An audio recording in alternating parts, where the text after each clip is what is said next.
Good morning, everyone, and welcome to Living a Happier Life. I'm Tara, and this is the Monday Motivational Minute. My sister and I were talking last night about how important it is to let go of old angers and resentments.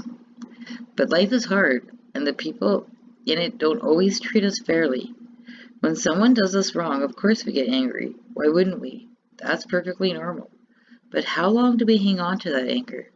Depending on the crime against us, we could be holding on to that anger for a very, very long time.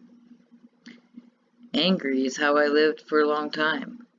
My parents were alcoholics and were as different from me as night and day. For the longest time, I blamed them for so much, for the isolation and the loneliness I felt my whole life.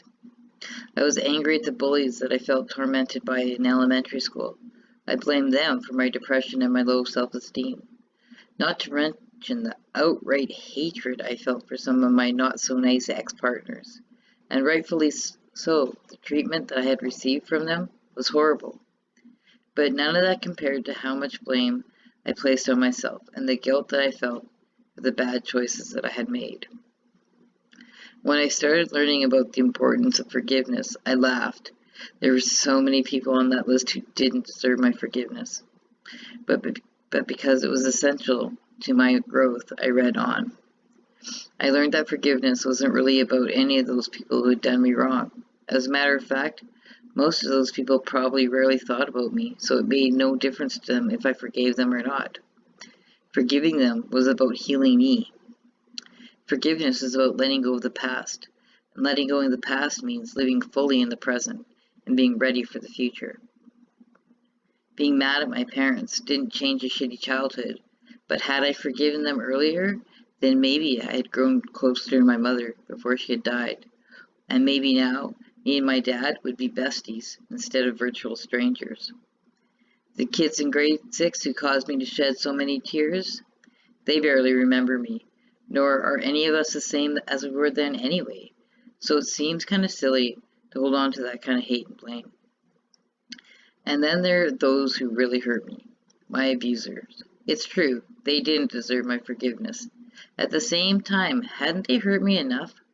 Holding on to all that anger and hate caused a constant feeling in me that was like a weight on my chest, and at times it physically hurt.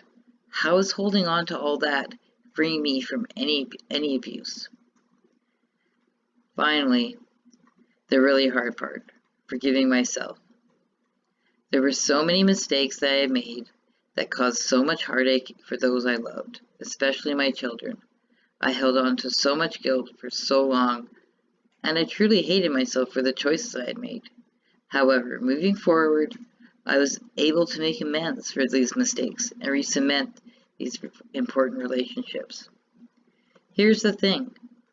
All of it deserves my forgiveness because all of this made me into the incredible person you see before you.